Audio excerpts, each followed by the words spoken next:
Yo, yo, yo. What's good? What's good? It's Stormybman, and I am back. Welcoming you to Nerds on Culture with Stormybman for this Monday, November 24th, 2025. This is number 142 in the series of Nerds. And tonight we are featuring a review of the film Logan. Yes, based on the Marvel character Logan, the Wolverine. A film that was produced in 2017 and took much critical rave and fanfare. This film depicted some of the tellings of the old man Logan story, and audiences were weighed by Hugh Jackman's performance as an aging hero who seems to be losing the powers that once made him such a dynamic force, both alone and with the X-Men. There are original elements to this film's story, but it is rooted in a number of cultural borrows, let's just say, where there were elements of Westerns and other fare that they were able to place in here. The film was directed by James Mangold, and he had his own ideas about what to do with this character, knowing that he has such a talent in Hugh Jackman to play the lead character. Um, Tonight I'll be going solo. The brother Drew Titan is tied up. He's got some other affairs he's got to take care of. So it'll be me going solo, but I will give you the full-fledged uh, view on this film. And for any of you out there who have seen the movie, you might even want to talk about your experience with it. Um, the film also introduced Daphne King as Laura, the female Wolverine. Albeit as a child, her introduction was amazing. When you saw Daphne perform in that role, there were just oohs and ahs from the audience as I watched this film in the theaters originally. She left quite an impact. And boy, wasn't it great to see her return in Deadpool and Wolverine when she came in and had her revised role. Awesome stuff there. Awesome stuff there.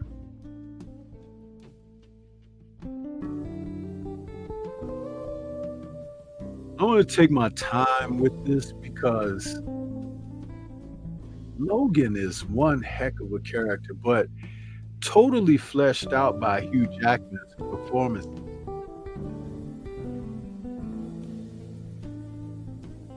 The one thing to take note also is his body dimensions are nothing like the comic character. I believe Hugh Jackman may be somewhere between 6 foot tall, maybe 6'2". And in the comics, of course, I believe Logan is 5'4", 5'5", something like that. But it was a gamble to cast this actor in the lead role of that character. And I'll tell you something. He did such a good job that there were people who said, you know what, they don't even want to see him replaced, you know? And even now, Ryan Reynolds, who's kind of handling the X-Men fair with Marvel, with Deadpool, he made a line of dialogue in the film where he said they're going to bring you back to play this character till you're 80 years old. And you know what? They very well may be right, Mr. Reynolds, calling that. But some amazing stuff, man. Some amazing stuff. But yeah, we'll get into talking about this great film. I really like this poster art here. This kind of depicts, it has a Western movie genre feel to it. That yellow sun beaming off of the people, radiating heat and all of that. I don't know if you guys are getting that, but I'm getting that. And then, of course, we had Patrick Stewart revising his role as Professor X. And the elements of Professor X in this film saw him aging out and losing control over his powers, which created some real interesting moments and backstory, because due to he losing control, he may have caused the demise of quite a few of the X-Men characters. which this film is set in the future. So understand that Logan is one heck of a movie, people.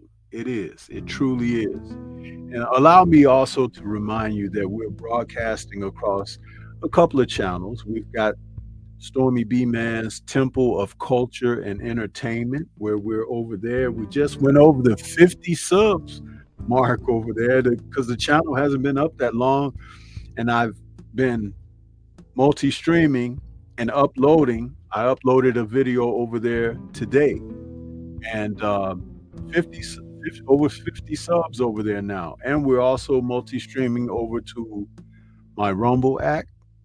The Rumble app has is growing as well, and I encourage anyone who's subscribed to this channel to please just subscribe to the Rumble channel. And the sooner that we get that done, the better we'll all be, because there are some changes coming down the pipeline, and we want to be able to have our content without any obstruction. So please embrace that opportunity. And then there's also opportunity over there to leave, if you so desire, to leave donations to the Rumble app. So we're going to do a quick roll call because I'm here by myself. I got the time to do that. Let's see who we got in the building this evening. Let's see here. We got Universal Truth first in the building.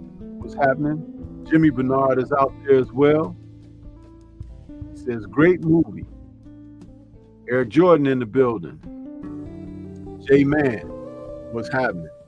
He says this was one of the best Marvel movies out around the time. Still is. I watched it earlier today, man. I'm telling you, Logan is awesome. He says, great director, James Mangold. Brother Drew Titan in the building saying, I'm still in Manhattan. Take your time, brother, and be safe out there.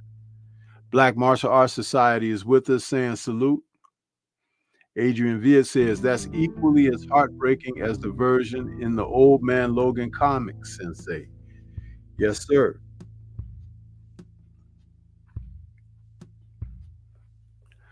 Drew says, it was a solid story and got very violent. Deep look into one of the future. Yep. Macadus Mac of the South is in the building. Adrian says, Logan is the reason I thought Hugh Jackman would have been perfect being cast as Joel in The Last of Us, which, by the way, I think is one of the other inspirations for this film, aside from the Old Man Logan comic.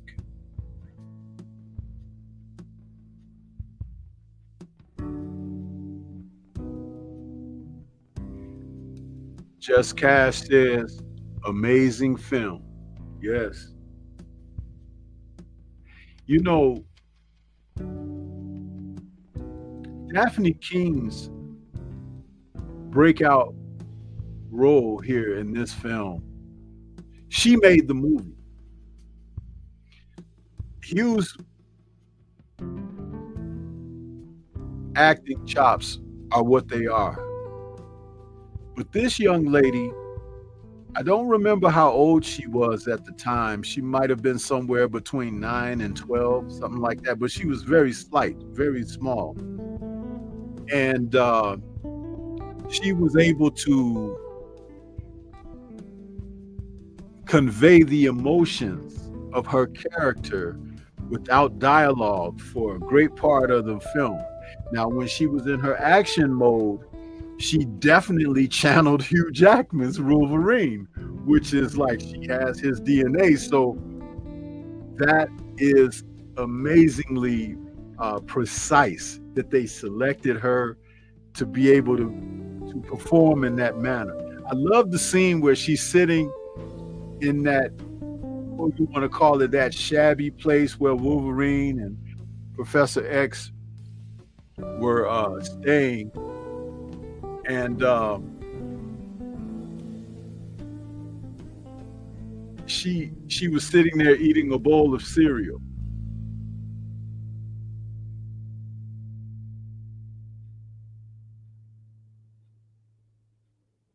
That whole thing there,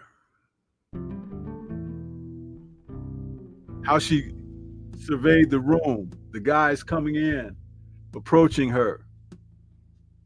I mean, no words. But she was able to convey something that was intense.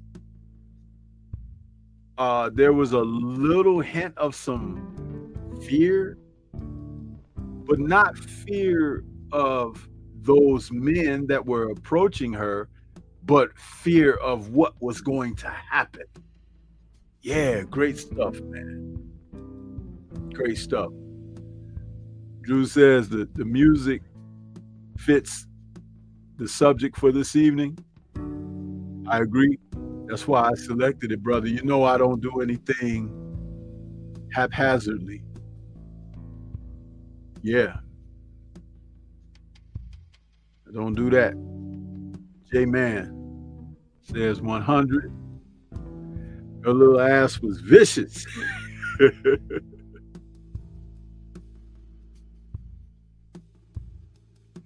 Adrian says Johnny Cash is hurt and the man comes around are perfect fit for the film. Absolutely. Absolutely, man.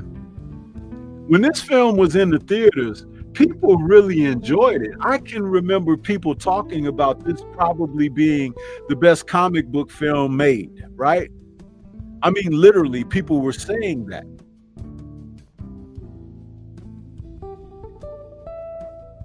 It had that type of impression on audiences.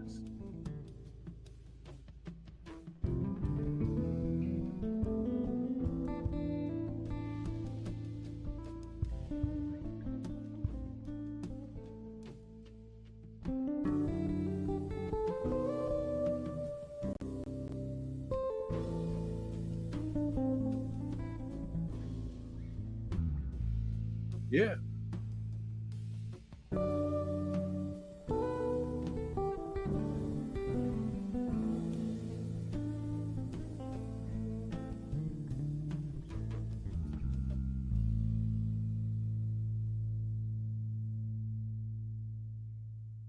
Looking into some of the backdrop of Logan, it's a 2017 American superhero film featuring Hugh Jackman as Logan, the Wolverine, and it's based on the Marvel Comics character Wolverine. The film was directed by James Mangold, who co-wrote the screenplay along with Michael Green and Scott Frank from a story by Mangold. It is the 10th film in the X-Men film series and the final film in the Wolverine trilogy following X-Men Origins Wolverine from 2009 and the Wolverine from 2013. The film, which takes inspiration from the Old Man Logan comics storyline created by Mark Miller and Steve McNiven, follows an aged Wolverine and extremely ill Charles Xavier, who must defend a young mutant named Laura from the Reavers, led by Donald Pierce and Xander Rice. In addition to Jackman, the film also stars Patrick Stewart, Richard E. Grant, Boyd Holbrook, Stephen Merchant, and introduces Daphne Keane in her film debut as Laura. Daphne was badass, bro. She truly was. I got another image I want to put up here of the original theatrical poster for the film, because I like to do that from time to time. I'll take this backdrop down because it's just an image of Logan and Laura holding hands, standing out there in the woods. But I kind of want that image of the Wolverine poster to be solidly right there in place. Yeah.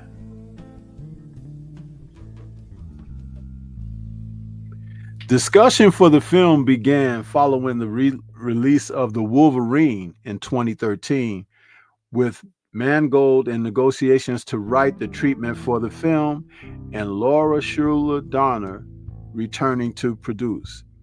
After updates followed that December to May 2016, principal photography began that May and ended that August, mainly in Louisiana, New Mexico, and Mississippi. The film was designed to look like it takes place in the near future, with slight updates to technology and the social environment, and written with a dark and violent tone, closer to the Western than the traditional superhero genre. Logan premiered at the 67th Berlin International Film Festival on February 17th, 2017, and was theatrically released in the United States on March 3rd. It was praised by critics for its action scenes, emotional depth, performances, and Mangold's direction, becoming the most reviewed film in the X-Men franchise.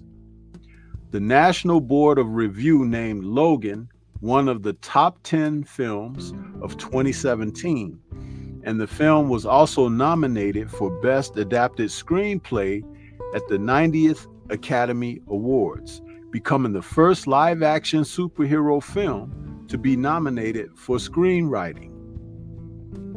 Grossing $619.2 million worldwide, it became the third highest grossing R-rated film at its release. Jackman and King reprised their roles in the film Deadpool and Wolverine in 2024.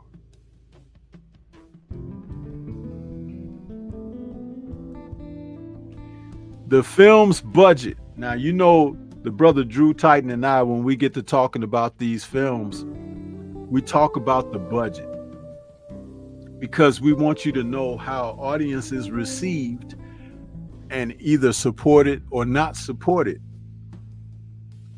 Logan had a budget that was somewhere between 97 to 127 million.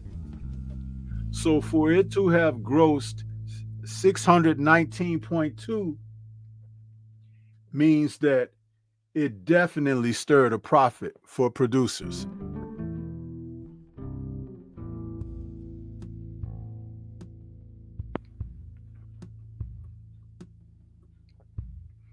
You see why they keep Hugh Jackman around? It's just like Robert Downey Jr. playing Iron Man, Tony Stark, or whatever. You can't go wrong when you have people supporting that type of talent, playing a character that people really drawn to in the movie theaters.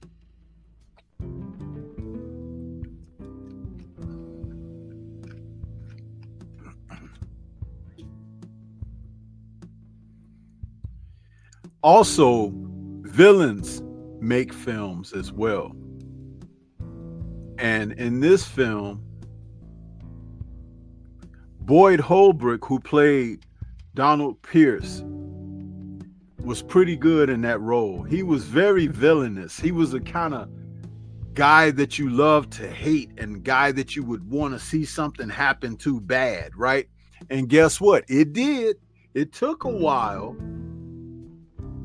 but it happened in a tremendous way that allowed basically the mutant children took care of him in the end. Great stuff though. Great stuff by those kids, man.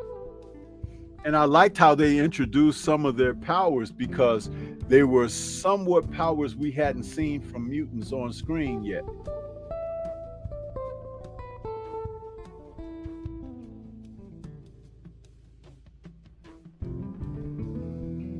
Yep.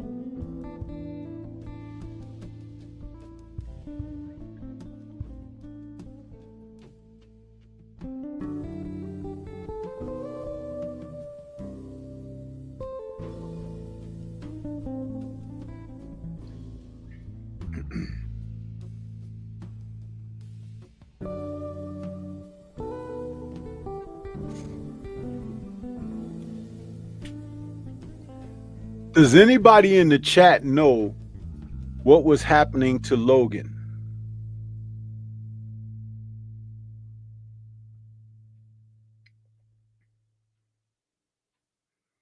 Because he wasn't healing like he normally does, right? That had become a bigger problem. Now, if you remember in the Wolverine, that woman, she did something to him.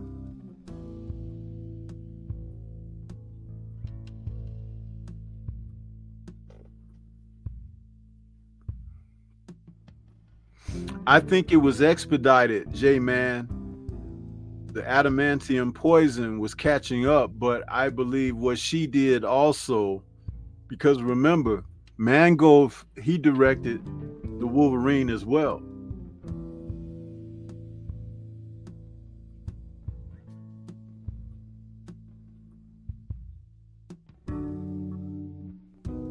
It's something to think about.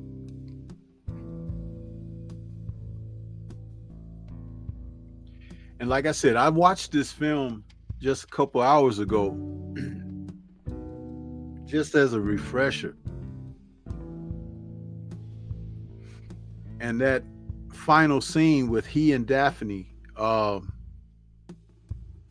it was well acted. I mean, I felt the emotion behind everything in that instance. It was like very telling.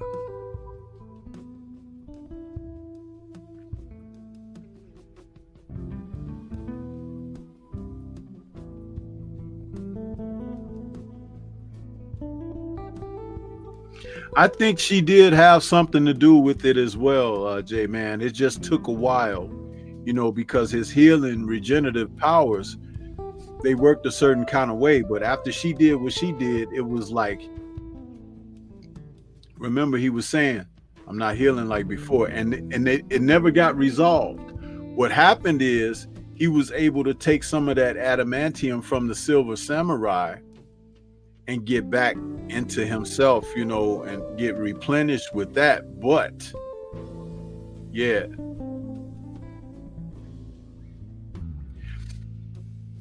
Drew, but in the comics, think about it like the elements of the story of the Wolverine. I think they were setting that up. You know what I'm saying? I could be wrong. I would like to hear James Mangold say it, because remember, after that film, and Wolverine was successful too, that whole venture of him being in Japan and the Silver Samurai, even though it wasn't like it was in the comics, but the whole story, that was pretty cool. And I just watched that last week, the Wolverine. I remember when I was in the theater for that, and they had this huge cardboard cutout of Jackman standing in a pose like this. He was all ripped to shreds and everything with the claws out. I was like, that dude really got ripped for that movie, man. He was like a beast. And he was like in his late 40s when he did that.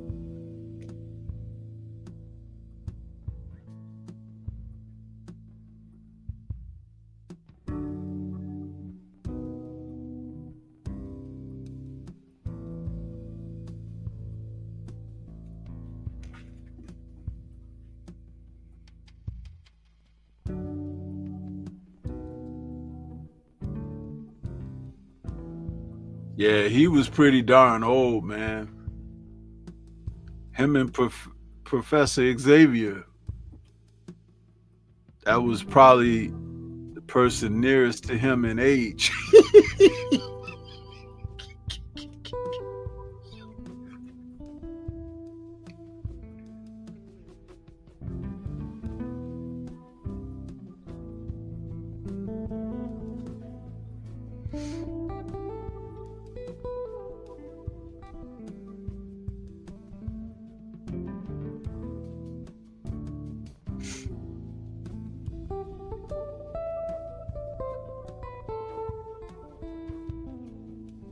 We're going to go into the plot of the film,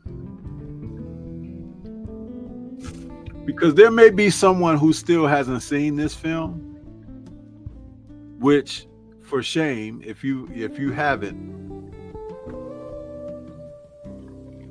you still have a tremendous opportunity to treat yourself to something pretty darn good, especially if you like Westerns.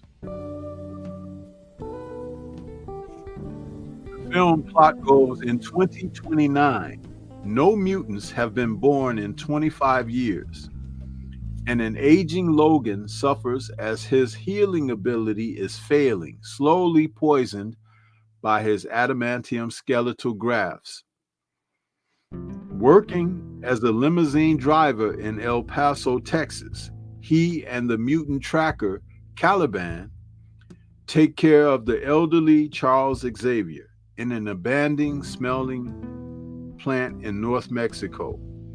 Xavier suffers from dementia that has caused him to have destructive telepathic seizures, one which killed several of the X-Men years prior. Think about that for a moment. Professor Xavier killed some of the X-Men with seizures, and you know how he wanted to save every mutant and keep them alive and everything. So that had to be really rough for Charles to internalize what was going on, you know, with himself. Logan reluctantly agrees to escort Gabriela Lopez, a former nurse for Biotechnology Corporation, a Kali Transindian, and a young girl named Laura to Eden, a supposed refuge near the American-Canadian border. After finding Gabriella dead, Logan is confronted by Donald Pierce, Transindian's cyborg chief of security, who was the one who killed her and was looking for Laura, who has stowed away in Logan's limo and has powers similar to his. She, Logan, and Xavier escape from Pierce and his Reavers, but Caliban is captured. Pierce tortures Caliban into tracking Laura. Xavier and Logan watch a video on Gabriella's phone revealing that Transindian created Laura and other children from mutant DNA to become weapons. The children proved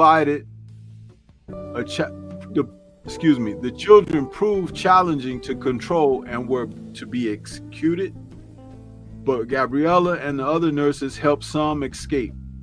Xavier reveals to Logan that Laura was created from Logan's DNA and calls her Logan's daughter. In Oklahoma City, Logan discovers that Eden appears in Laura's X-Men comic and tells her it's fictional. The Reavers arrive, but Xavier has a seizure that incapacitates everyone except Logan and Laura, who kill the attackers and inject Xavier with his medication. As they flee, Dr. Xander Rice, the head of Transition, arrives to help Pierce. Logan and Laura Logan, Laura, and Xavier help farmer Will Munson and his family after a tragic accident, accepting the offer of dinner at their home. When Logan arrives off enforcers from a corporate farm. Rice unleashes X-24, a mindless clone of Logan in his prime, created as Transient's ultimate weapon. X-24 murders Will's family and Xavier before capturing Laura. Caliban sets off grenades, killing himself and several Reavers, but injuring Pierce. Logan is outmatched by X-24, but Will pins X-24 with his truck before dying from his injuries. Logan and Laura escape with Xavier's body. After burying Xavier, Logan passes out. Laura takes him to a doctor and persuades him to prove that the site in North Dakota is not Eden. They find Richter and other transient children preparing to cross into Canada.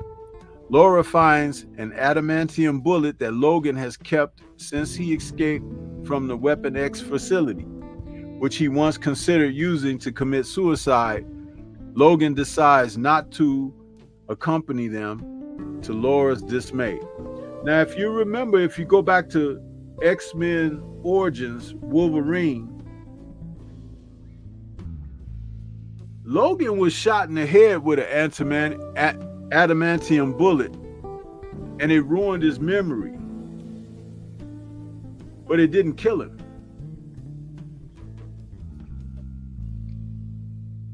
Do you think that was because when he got blanked, it was dead on skull shot, and not what happened like later in the film when Laura got the clone, half of his dome was separated? What do you guys think? When the Reavers ambush the children, Logan takes an overdose of a serum given to him by Richter that temporarily enhances his healing abilities and boosts his strength. With Laura's help, he slaughters most of the Reavers before the serum wears off. As Pierce holds Richter at gunpoint, Rice tells Logan, who killed Rice's father years ago at the Weapon X facility, that no new mutants have been born due to genetically engineered crops created by Transient and distributed through the world's food supply. This brings up something. I'm gonna finish reading this and I'll tell you guys. Logan, having found a gun, shoots Rice and injures Pierce. X-24 fights Logan as the children combine their powers to kill Pierce and the remaining Reavers. Richter uses his power to flip a truck onto X-24, but 24 frees himself and impales Logan on a large tree branch, mortally wounding him. Laura loads Logan's revolver with an adamantium bullet and shoots X-24 in the head, deleting him. Near death, Logan tells Laura not to become the weapon she was made to be, and after she tearfully acknowledges him as her father, Logan passes peacefully in Laura's arms. She said she and the children bury Logan, with Laura reciting as his eulogy the closing speech from Shane, which Logan, Xavier, and she had watched in the Oklahoma City hotel. Before the children depart, Laura tilts the cross on his grave to mark it to create an X. Listen.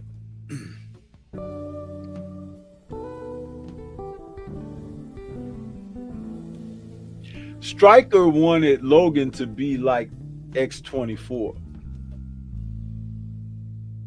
That was the scary thing. But Logan had principles. He had lines that he wouldn't cross.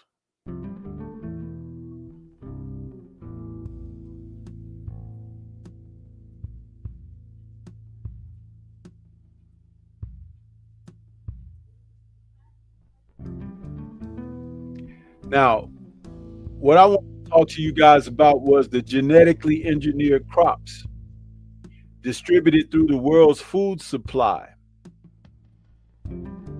So no mutants were born due to that.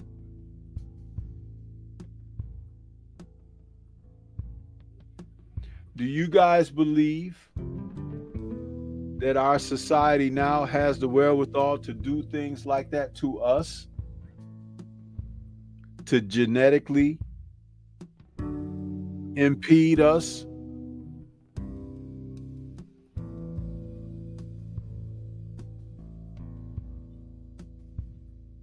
Do you remember the scene where they showed how the mutants were developed in this film? They created artificial wombs for these children to develop as mutants, weaponry.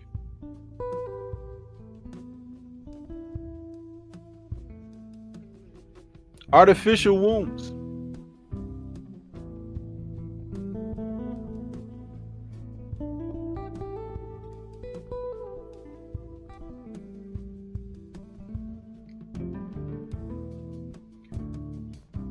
I'm trying to get you guys to think a little bit about where we are in the world right now and what they're trying to do to civilization.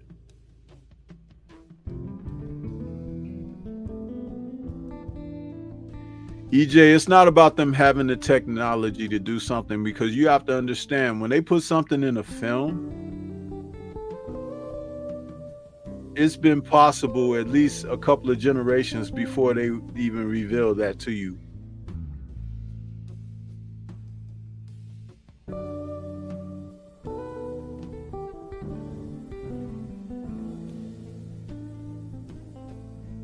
When's the last time you were able to go to the grocery store and just pick out a seeded watermelon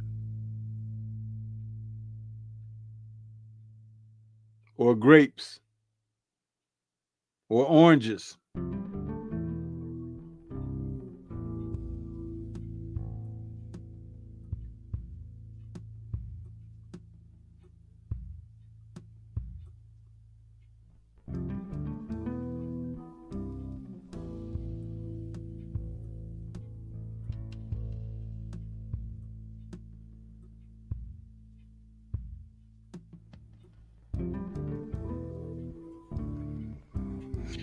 You see,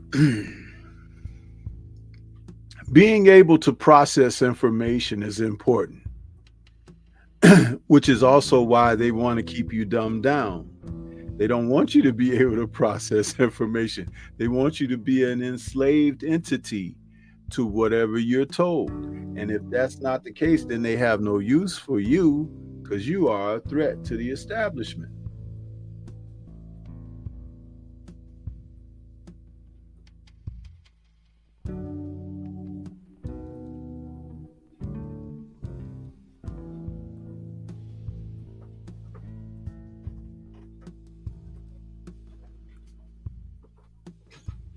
I'm always getting something more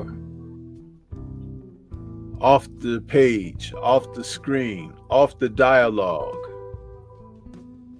than just entertainment.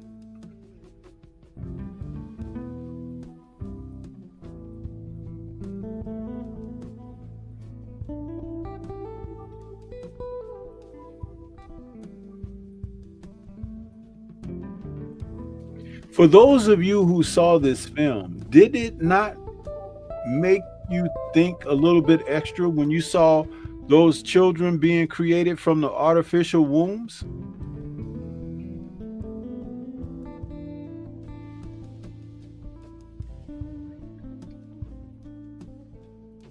I'm going to bring it more close to home for you in reality.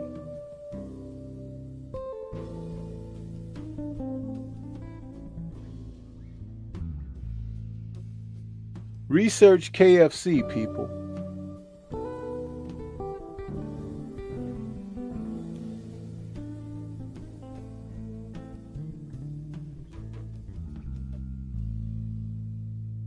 Research KFC.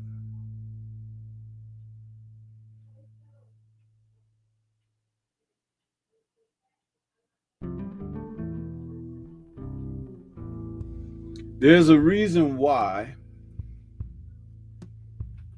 the big letters on that establishment says KFC.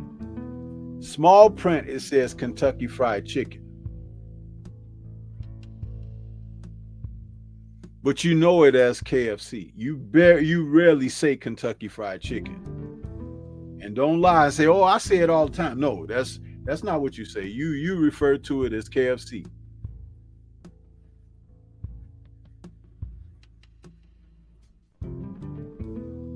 But I'm going to tell you something that you may not be aware of.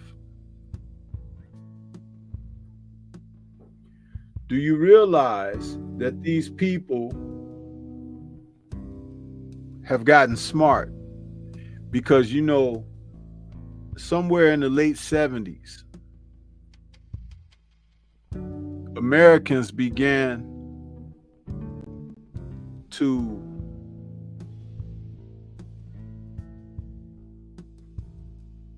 exercise their right for lawsuits. Allegedly, establishments finding themselves in a pickle because people exposing the wrongdoings, or they call them whistleblowers now, but when that happens, huge payouts allegedly would take place.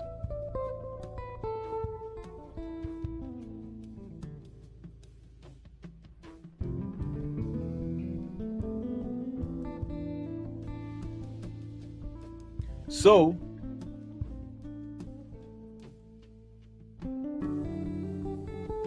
if the product isn't as advertised, do you realize you can charge that to the court?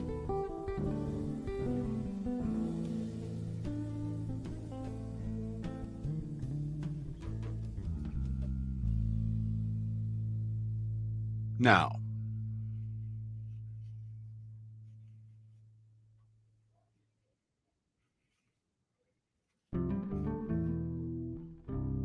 there's your food for thought.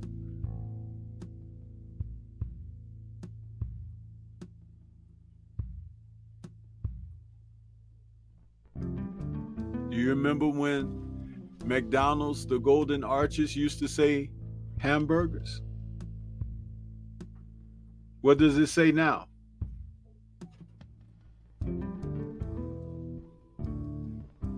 Pull it up on your phone or on your device. What does it say? Punch in McDonald's Golden Arches and see what it says. And don't look at the ones from years ago.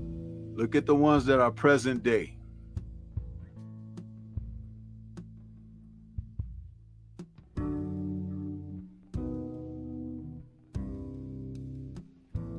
Chick-fil-A.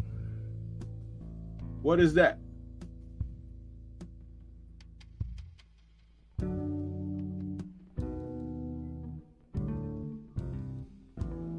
Chick-fil-A.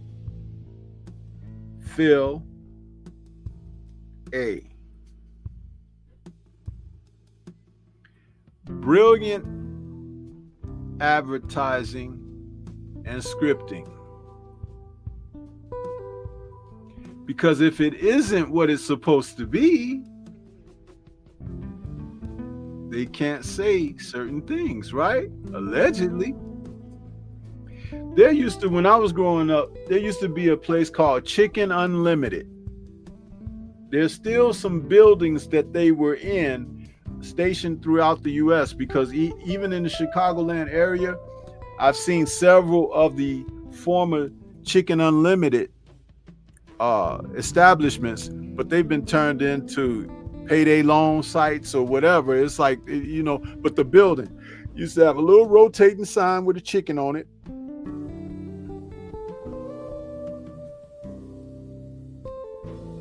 They used to serve chicken.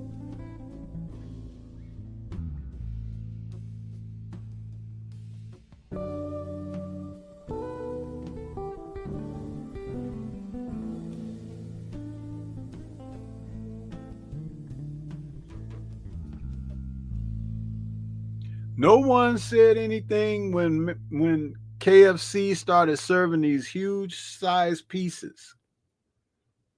Pterodactyl wings, brontosaurus breast. Huh?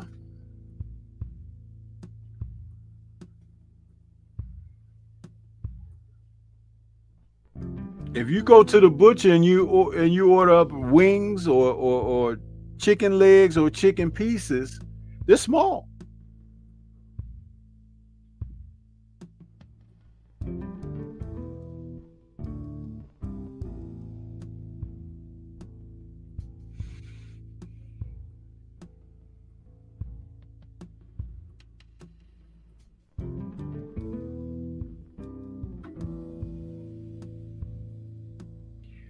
I didn't mean to get too far off of what I was calling to the attention here, and that is the artificial wombs in this film. That stuck with me even to this day, you guys, because they basically told you that they can clone without telling you that they can clone. Now, when they cloned that sheep 40 years ago, Sally, I think the sheep was called Dolly or Sally, something with the LLY, right? When they did that, they were well ahead into being able to do that. And if they could do the sheep, they can do the man. Well, why do you say that, Stormy? I was like, didn't you realize that the sheep's reproductive organs are quite similar to the human? Which is why people used to have inappropriate relations with those animals. And that's where the original STDs came from. Syphilis.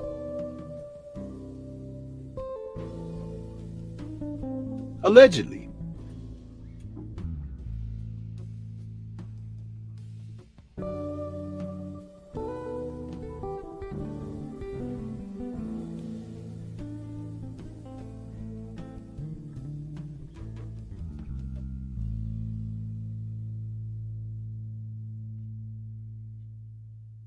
Have you noticed how many actors and actresses in Hollywood look like one another?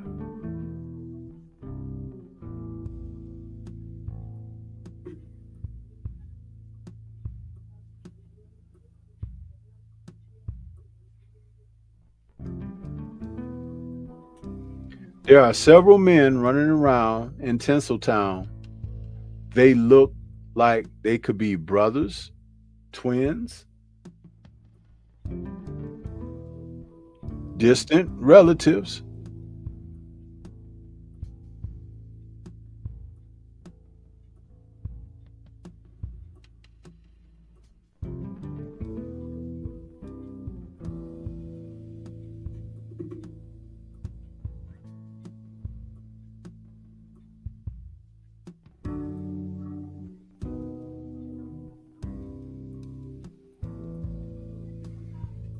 I'm just trying to present it to you as something for you to think about because they'll do that, you guys.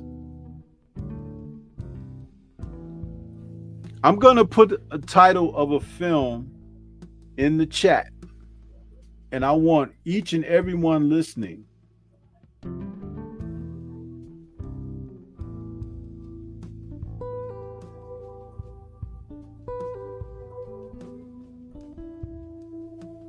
I want you guys to watch this film.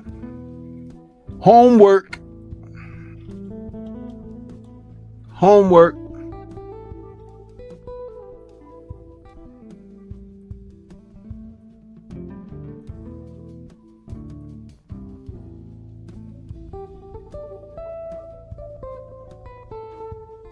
Hmm.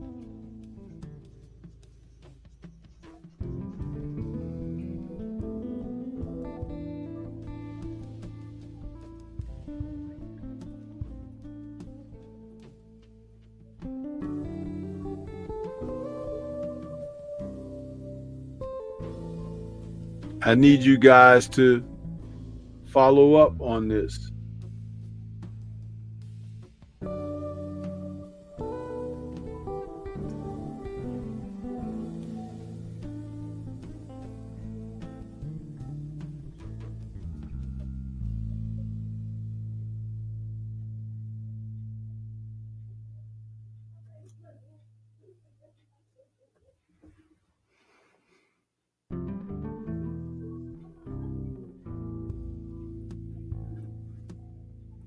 You see that?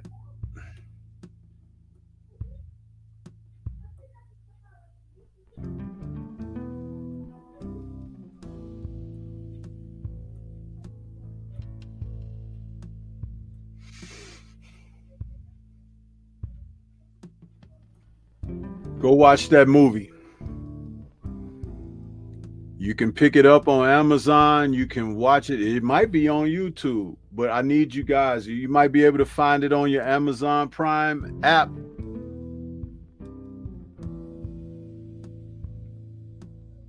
Everybody that's in this chat tonight watching this show should watch that movie.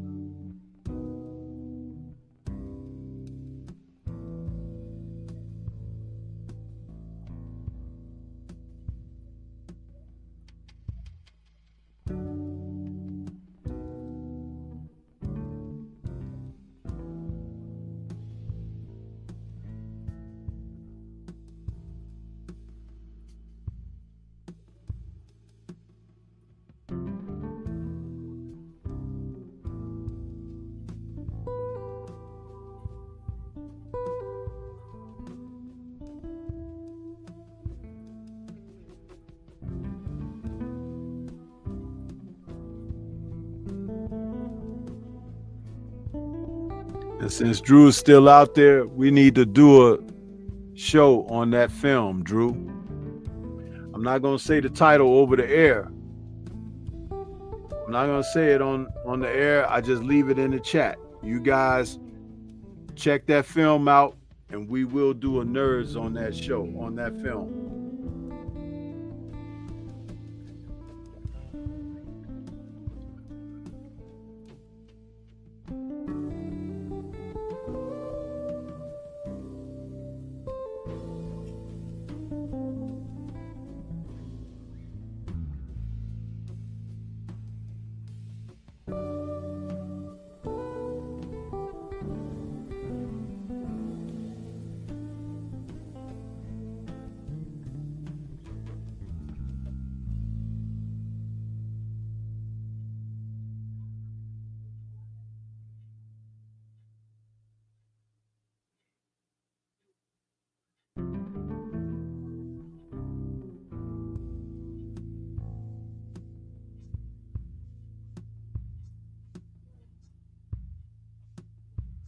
Getting back to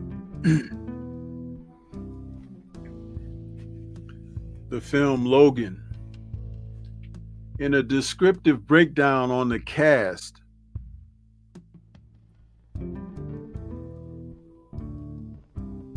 they describe James Howlett, aka Logan, as a former member of the X-Men and physically enhanced mutant with accelerated healing. Charles Xavier's former pupil and Laura's biological father, dealing with his age and ailment. He's one of Charles Xavier's caregivers alongside Caliban. Mangold spoke of Logan's age influencing his regenerative capabilities, which he stated may no longer produce soft skin. So we imagine he heals quickly still, but it leaves a scar.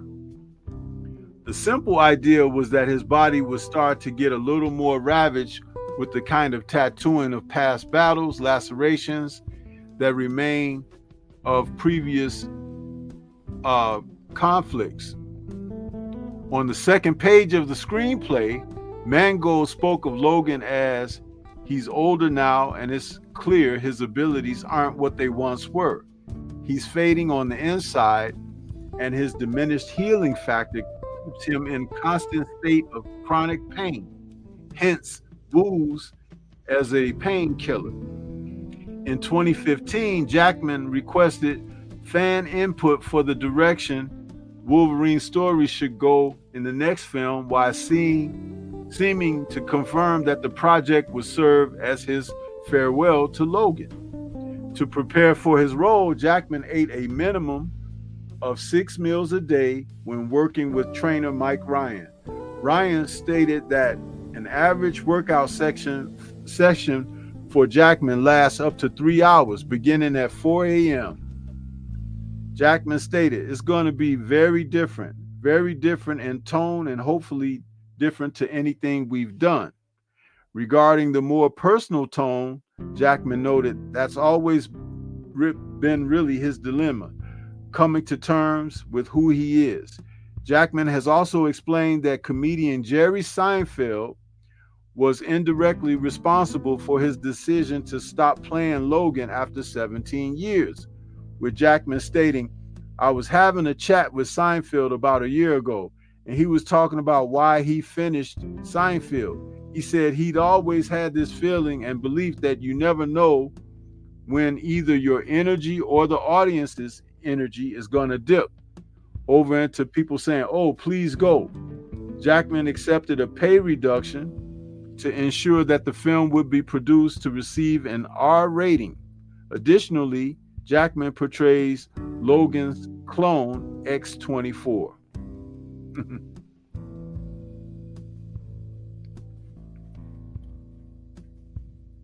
Patrick Stewart as Charles Xavier, a mutant who is the world's most powerful telepath, the founder and former leader of the now defunct X-Men and formerly known as Professor X.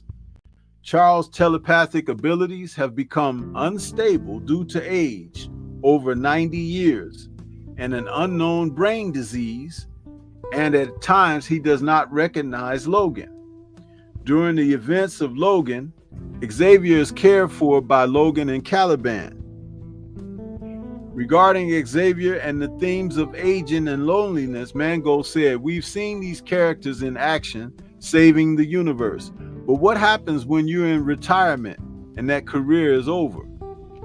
The really interesting thing to me is, or a place to dig that hasn't been dug, was the idea of mutants when they are no longer useful to the world or even sure if they can do what they used to do. Their powers are diminished, like all of ours, by age. Our Charles is a very sweet character in the film. I think he's always been incredibly sweet. With the addition of his own physical fragility in the movie, he becomes an incredibly powerful paternal figure in the movie. Logan is more of a reluctant one. I think you can easily guess." Stewart remarked that this is probably the end of this franchise for me, but the thing about science fiction and fantasy is that you can never ever say it's the end, it's over. That's for sure, because he's coming back in Avengers Doomsday.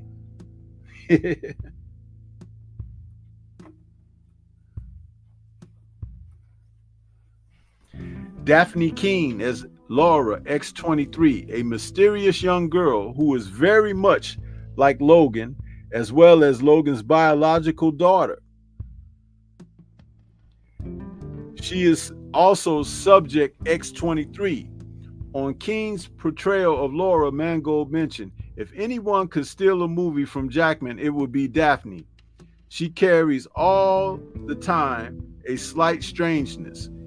In an interview with Digital Spy, Mangold stated, "Keane was 11 years old when we were shooting. She's a remarkable kid. Her parents are actors, and she's kind of a very modern kid, very physically capable, incredibly gifted as an actress. I mean, it was a huge risk for Fox to allow me to make a movie where the third point of the triangle was built upon someone so young." Mangold stated that the worldwide search for an actress to play Laura was one in which he was seeking someone who was bilingual, because I wanted a Latina kid, and one who was between 10 and 12 and was a credible child. He later stated of Laura that she's an 11-year-old equipped with all of the volatility, instability, mood swings, shadows, and potential violence of our hero. Co-writer Scott Frank pushed for the character to speak as little as possible when he joined the project to avoid making her into a typical kid sidekick, explaining, "I would read a few other drafts of the script that Jim worked on, and in all of those drafts, she was talking from beginning and had an attitude. I thought that was a giant mistake." 11-year-old Nia Murphy served as Daphne stunt double. Millie Bobby Brown auditioned for the role before Keene was cast. Logan was Keene's film debut. Yeah.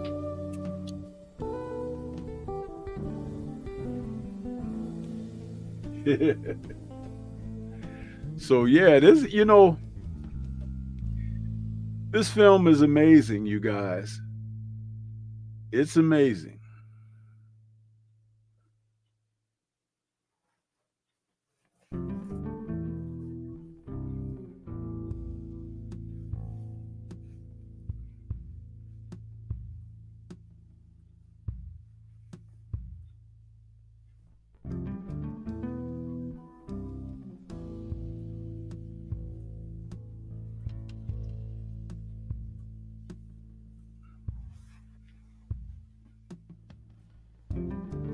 Anyway,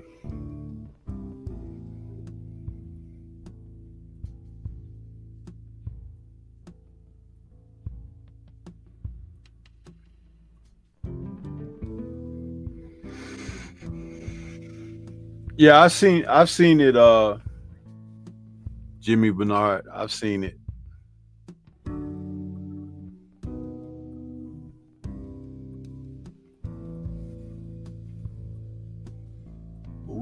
We're gonna open it up when we talk about these films, man. Like I said, Logan is one heck of a film. One heck of a film.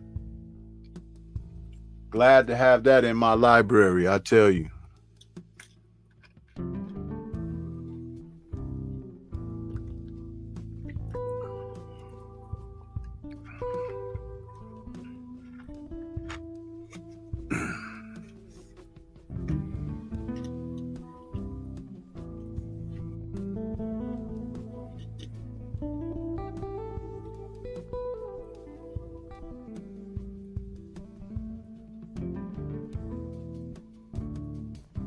Anybody got any particular comments on this film before we begin to shut things down?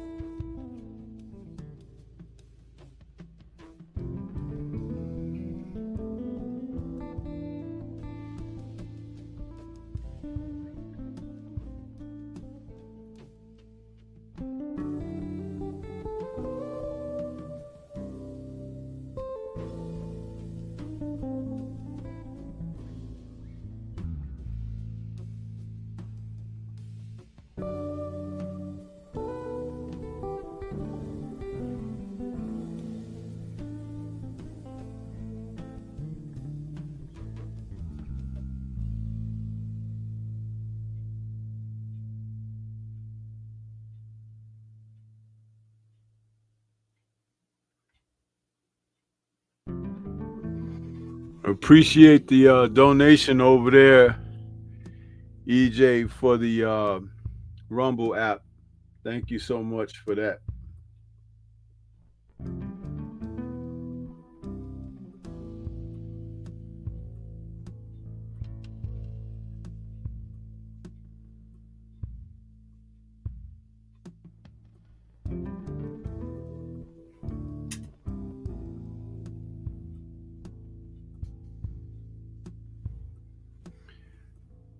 Jimmy Bernard is asking, was that the same Logan from Deadpool 3? No, that wasn't. If you saw Deadpool, you saw him dig up the grave of the Logan from Logan and use his bones as weapons in the opening credits. But you do see Daphne Keene as X-23, as a young lady, you know. She's an adult. The Wolverine that they found was from a different universe.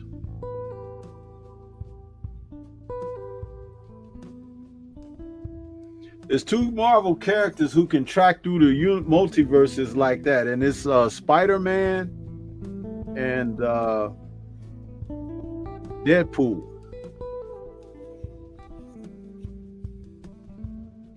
So yeah.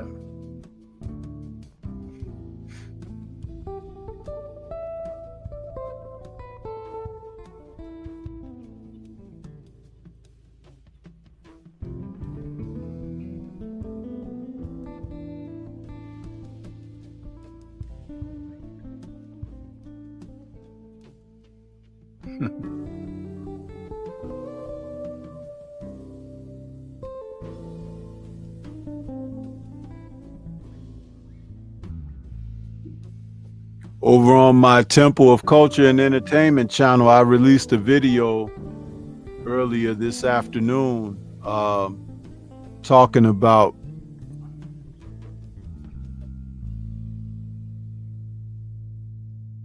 Zack Snyder may be in talks with teaming up with the Russos to do a DC crossover with Marvel.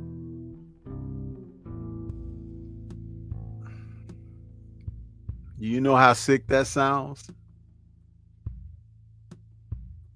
And it would be his characters of the Justice League crossing over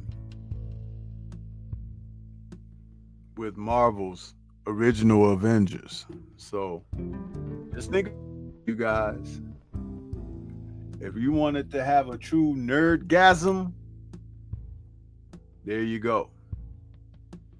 So you may want to go on over there to Stormybman's Temple of Culture and Entertainment and check that video out. Give me a like on it, and share it, because the news dropped and I did a story on it. Yep. Had to talk about it.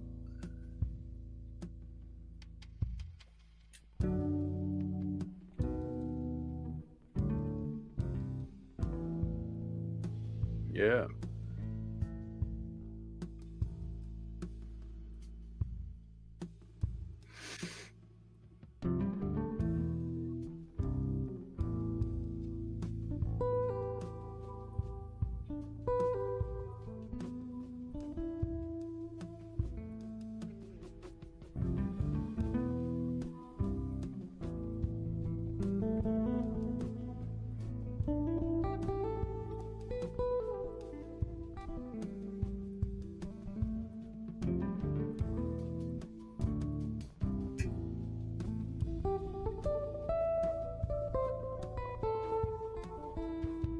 So with everything that's been going on, man, these comic book films, they need to get back to the essence of what made them popular and entertaining.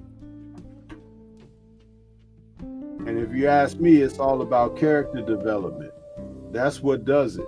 It's the character development. As long as you got strong characters and you can tell a good story, that's it right there.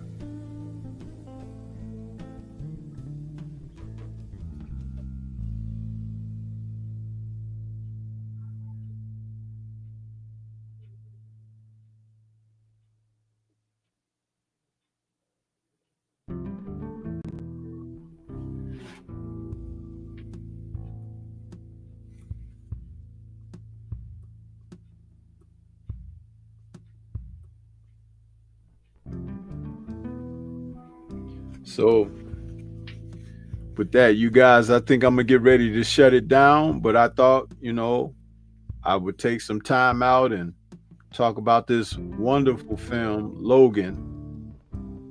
We probably never thought that we would see Hugh Jackman play this character to this degree, where we could get such a solid story and performance for the character and out of Jackman.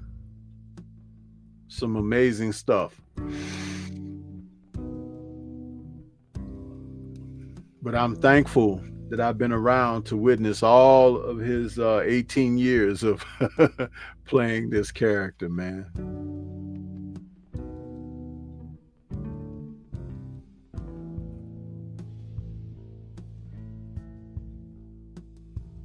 Yeah. And I thank you guys too, for, coming in here, checking me out. Show some love and support over there to that Rumble channel and also the Temple of Culture and Entertainment. 50 subs over there now. And, I'll be able to go live on that channel very soon. And of course, at the Kung Fu Temple Entertainment, where we do our Kung Fu stories. And there will be some more videos uploading over there this week for the Kung Fu Temple. So we got a lot going on, people. But I want to thank everybody that came out. Like and share the content. I'm going to say peace. I'm going to get on up out of here.